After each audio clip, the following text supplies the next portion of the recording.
Nexus PMG welcomes you to the Bigger Than Us podcast, which we as energy geeks lovingly refer to as the BTU. Bigger Than Us is a podcast that focuses on ideas that will shape the future of our planet and ultimately our existence.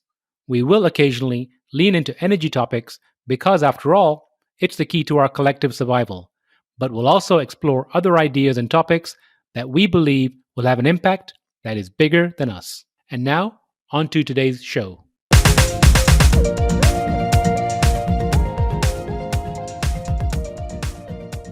Hello, and welcome to the Bigger Than Us podcast. I'm your host, Raj Daniels, and today I'd like to welcome Troy Carter to the show. Troy Carter is a co-founder at RIZOME and is bringing the audacious scale and vision of startup methodology to the planet's ecological and climate crisis.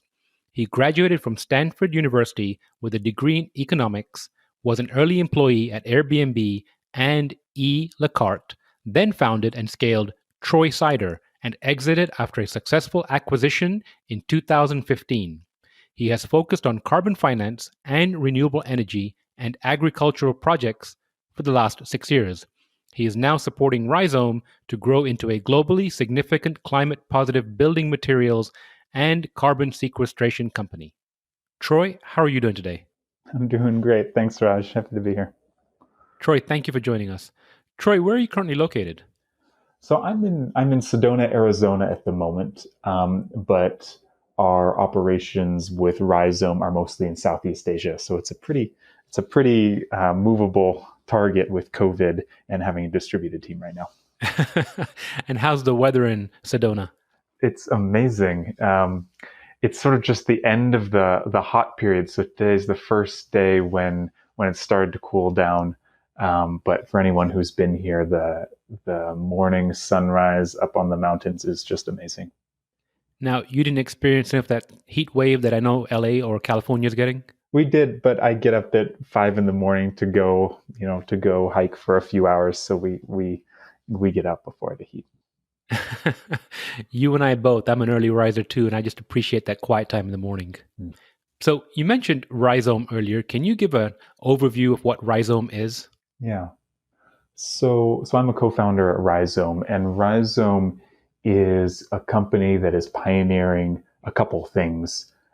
First, we manufacture bamboo engineered lumber, and bamboo engineered lumber is a climate positive building material that the more you build with it, the better the ecological impact. And so bamboo is regenerative on many levels, but one of the main reasons is carbon sequestration, and that when you harvest it and put carbon into the built environment, it helps solve the climate crisis. And the second part is doing large-scale bamboo agroforestry and native reforestation. And so we are working in the Philippines, throughout Southeast Asia, have a project operational in Florida now, and have plans for expanding around equatorial regions throughout the world. So what kind of products do you actually manufacture? Totally. So we basically make plywood. And so how is it made? So we essentially take really, really large species of bamboo. These are Dendrocalamus asper and giganteus. They can be 10 to 12 inches across, really thick walls. And we plane a four-sided long board out of each pole. And we glue these small boards into pretty much any structural building products that you can imagine. Plywood, and in the future, we'll be making engineered lumber for modern mass timber, which is really large pieces of cross-laminated timber or laminated veneer lumber that go into tall mass timber buildings. How many kinds of bamboo are there? There's a lot, tens of thousands of different species. But for structural building applications, there's only a few that are really useful. One of the things Rhizome is also doing is optimizing for size and growth rate. And this is something that hasn't ever really been done before. Bamboo's always been used as, chopsticks and toothpicks and cutting boards, more recently things like flooring. And we're taking this material that's super strong, 2.5 times the strength to weight ratio as steel, very fire resistant. So it's got a Class A fire rating for all the architects out there. designing buildings with exposed beams. It's an amazing material for that, and also super durable, so you can walk on it. So it's an amazing material, and there's only a few species that we can actually use that are big enough to make it cost competitive with wood. And that's the major inflection point that we're at right now, where bamboo is actually becoming cheaper than wood, and is a technically superior material. And how did you come up with the idea for this company? Well, it definitely wasn't my idea. I mean, architects, designers, engineers, forestry people, we've known about bamboo for a long time, and it has a long history of construction use in China. You still see skyscrapers with bamboo scaffolding in Hong Kong, and all through South and Southeast Asia. It's a very common building material. Our innovation has really been bringing round pole bamboo construction that's often used for, sort of like, cottage industry, low end housing, or sort of like rural construction use, and bringing it to a globalized market. And there's a few reasons for that. One is we're making dimensionalized products. So we're making plywood and inputs into larger engineered lumber, also hybrid bamboo panels. And it's essentially modernizing the bamboo industry so that farmers, indigenous people have markets that they can actually sell their bamboo into, and accelerate this as a regenerative economy. How I got into it, it's a great question. So I've known the rest of the Rhizome team 6 or 7 years, and throughout that time, I've been working actively with the question, like, how do I make a positive impact on climate and the ecological crisis that's facing our planet? Like, it's such a big issue, and it's so complex, and many different layers, from the human layer of how we operate to the systems layer of how we produce energy and how we build, and economic layers of economic justice and incentives towards, particularly in sort of marginalized or lower developed countries. And bamboo addresses the climate crisis, ecological restoration, and economic justice in a way that few other projects can.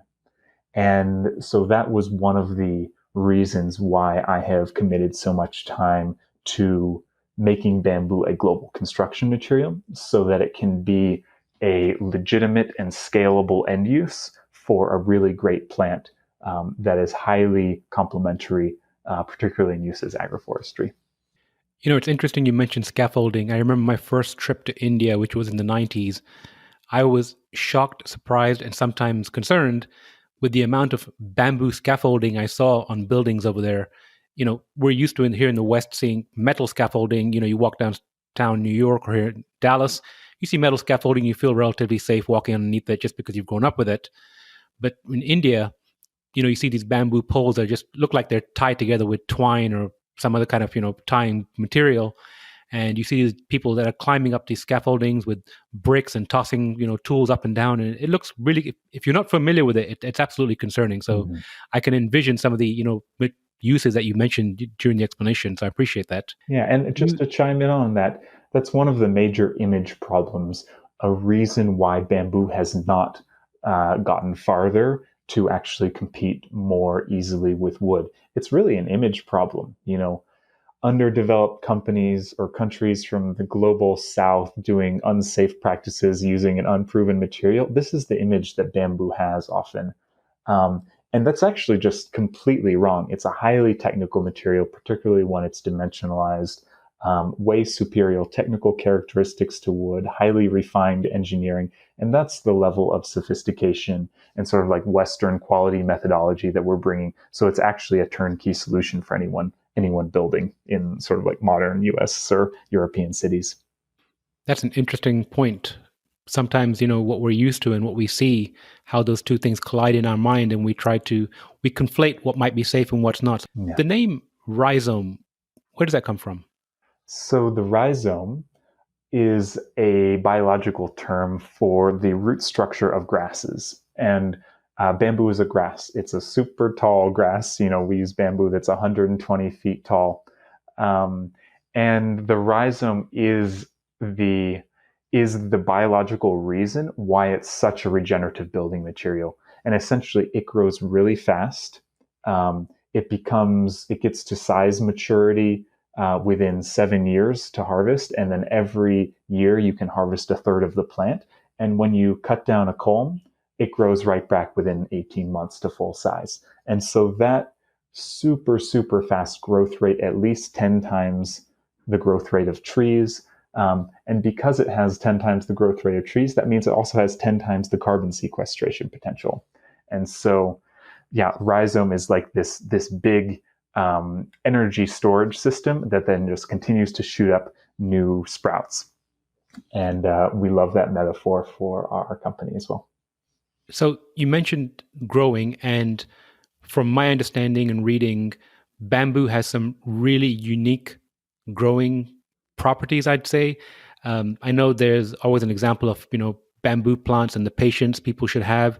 And in some cases, I've read that it can grow up to 4 feet in 24 hours. But can you explain the growing Absolutely. cycle of bamboo? Totally. So bamboo is very easy to grow.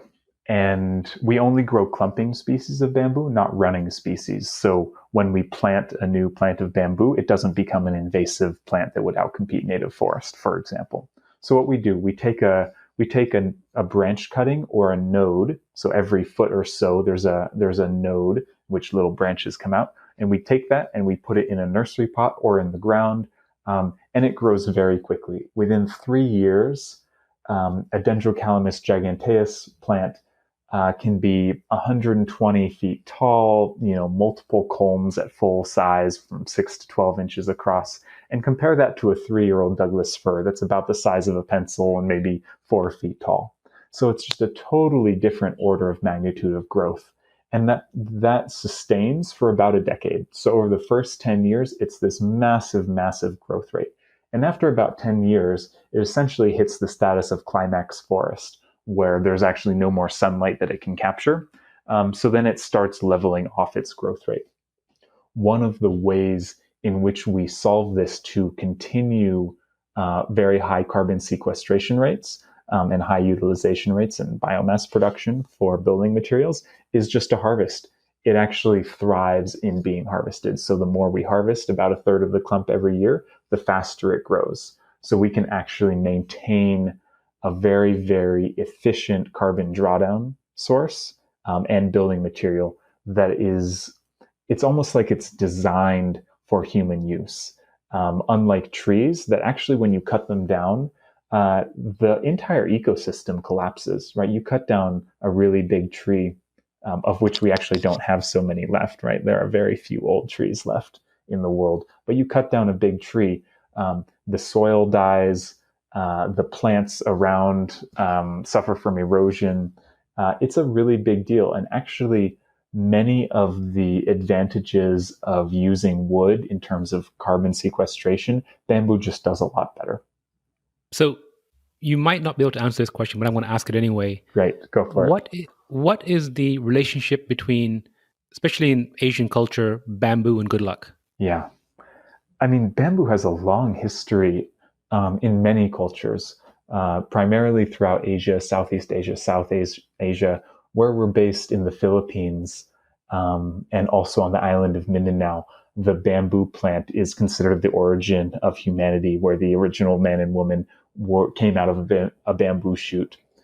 So it has a very deep, I would say, like symbiotic relationship with human beings, and with deep cultural significance. So, in our work with indigenous populations, which is actually where most of our bamboo is planted in the Philippines, it's a sacred plant that we have a special relationship with as humans. And I think that sort of relationship is one that we are constantly in. I would say constantly in conversation, but also in consideration. Like, can we build a scalable construction industry with a sacred plant revered by indigenous people? Sometimes it's contradictory, and we're trying to do it in a really good way to the best of our ability.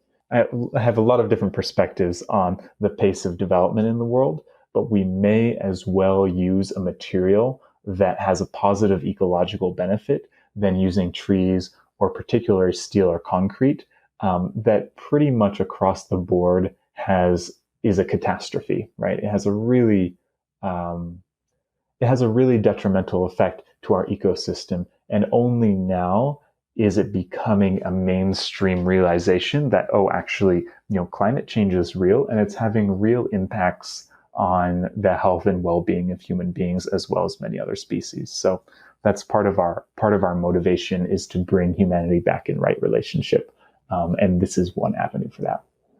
If you're open to sharing, I would love to hear some of your perspectives regarding the pace of development in the world.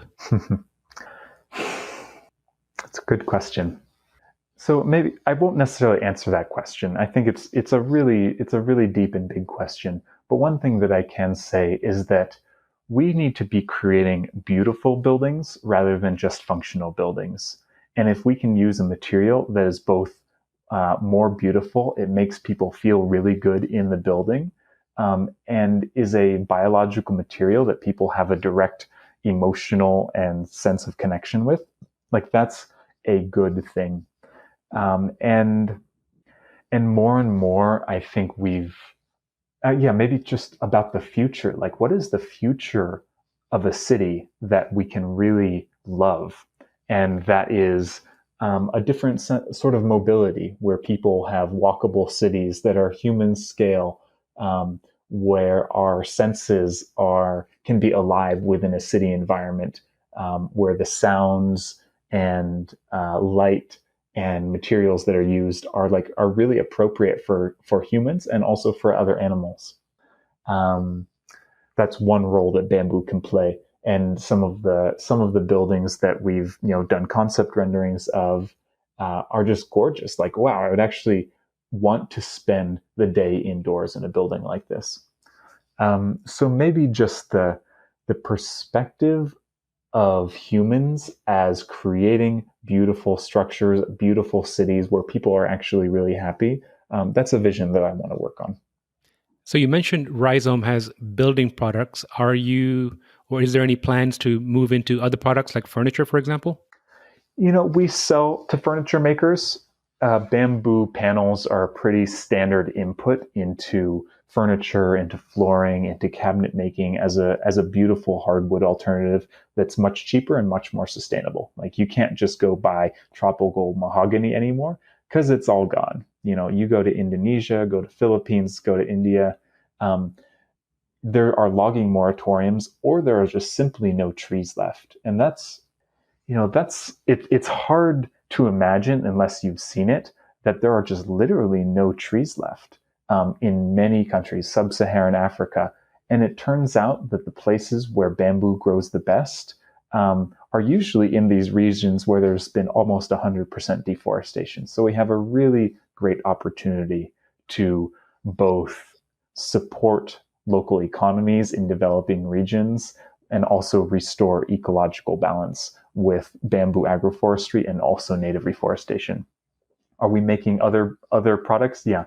So we're essentially, as Rhizome, optimizing the manufacturing process and growing process for bamboo, and then making an input into a $1 trillion construction industry and interior furnishing industry. So we're making the inputs, panels, boards, and dimensional lumber like 2x6s. Right now, we're pretty much exclusively making panels, which for the common person, just plywood, like 1/2-inch plywood.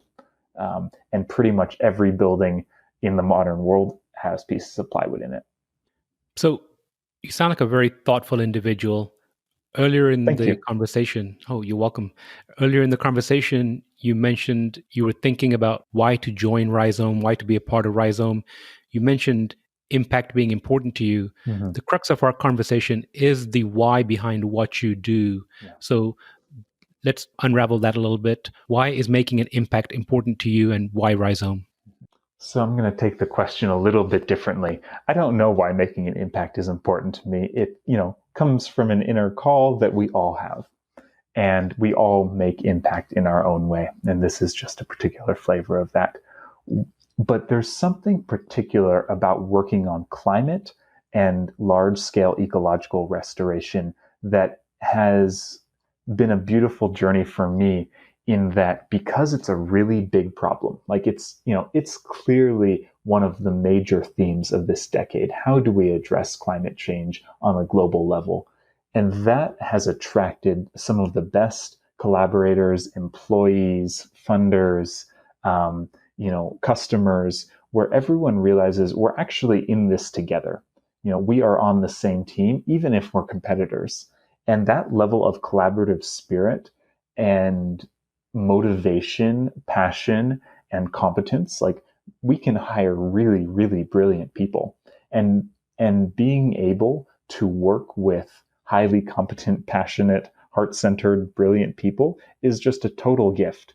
And that's both within our team, but also just in all of the people that we talk to. Working on climate and working on an issue that is this significant can open doors. So I highly recommend anyone with the leaning towards working in a climate related business, or um, addressing ecological restoration. Um, there's a lot of support for you. Like, you will be able to have a very successful career. You'll be able to make a lot of money, and you'll be able to be surrounded by people that you really love working with. And it's been a total gift to work in this area. You mentioned everyone having a calling, and I agree with you. As my role as an interviewer, it's my job to push just a little bit harder. You mentioned your calling, and you had the courage to follow it. Where does that courage come from? Great question. I don't know.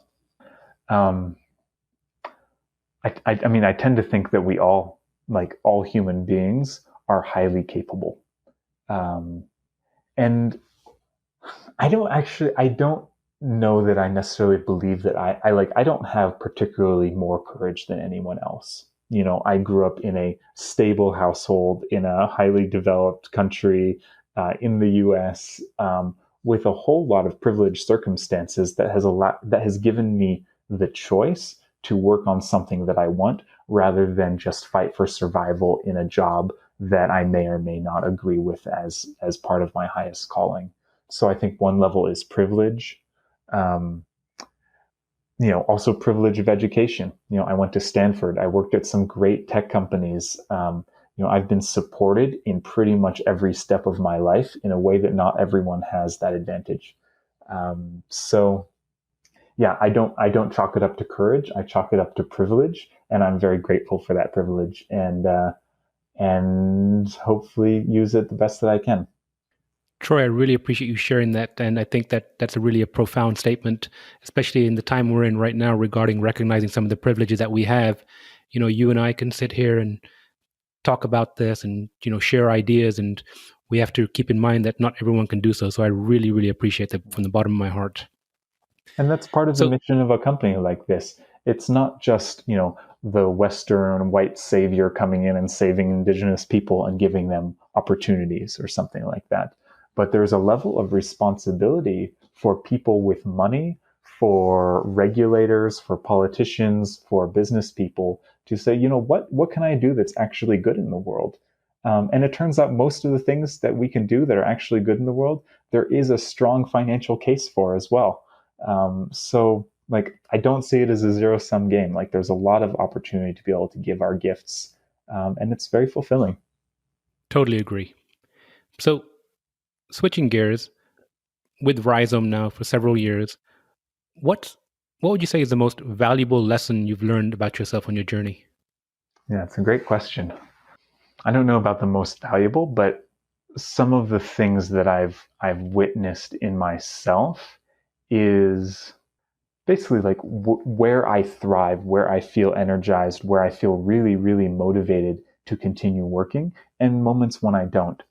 And one of the reasons why I can stay motivated in something that is sometimes frustrating or slower, it's a manufacturing company dealing with technical manufacturing problems, and very complex, political and legal relationships. And The building industry goes slower than I would like to see in transforming, and all of these things that could seem like problems. Um, One of the ways in which I feel motivated is by feeling the sense of integrity that what we are doing is sort of like the best that we can do. We're trying to do something good. We're trying to establish whatever building systems that are good for everybody. We're actually no one loses in the system, and that feels like a really good. I mean, it feels like an integrity to do that.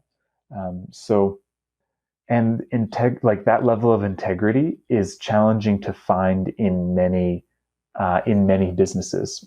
I've worked at other companies before, and it's almost always been a compromise. And I wouldn't say that Rhizome is strictly like, yes, we have it solved. We're on the evolutionary edge of business and doing everything right. Like that's clearly not the case. But at least we're doing our best, and that's a pretty good thing. So I just appreciate the integrity that I've been able to find within myself to be able to go and share on a podcast that I'm proud of what I'm doing and I believe in it. You mentioned helping people, you mentioned integrity, you mentioned being the best at, what you can do. What would you like to be famous for? Wow. I mean, whatever. I don't know about fame yet, but clearly I'm on a podcast, and so I'm not averse to having my voice heard. Um, so what would I want to be famous at? It's like, what is the core message that people should hear when they look up to famous people, whether that's celebrities or politicians or sports stars or like people that they respect, entrepreneurs. Um, and I think the core, like the core message is almost always about care or love or just like feeling the love for the planet, feeling in allyship and friendship with other human beings, feeling love for other species, really enjoying life, and realizing that it is like that it doesn't have to be hard, and and to have a famous person that can hold that perspective would be a total gift to me. Like I don't think I necessarily grew up with a lot of idols or role models who displayed a level of competence and integrity and but like a really high level person that was like getting stuff done in the world, where they also displayed a level of heart that was obvious, um, that was as obvious as their business success, for example. And I think that's really important. And now I have more role models. Um, but I think that, I mean, if that was a standard, that would be amazing. That would be amazing. And you mentioned love for the planet, you mentioned allyship. It's 2025. What does the future hold for Rhizome? Well, by 2025, let's say, we'll have expanded significantly throughout Southeast Asia. That means, so the process we're in right now is just on the sort of like business success side, we'll have established the first sort of full scale model for a really sophisticated manufacturing operation for bamboo structural materials, that is much cheaper and much higher quality than anything that currently exists. And the goal by 2050 is expanding that replicable model 1,000 times around the world. So 1,000 processing facilities, 1 million hectares of bamboo under cultivation.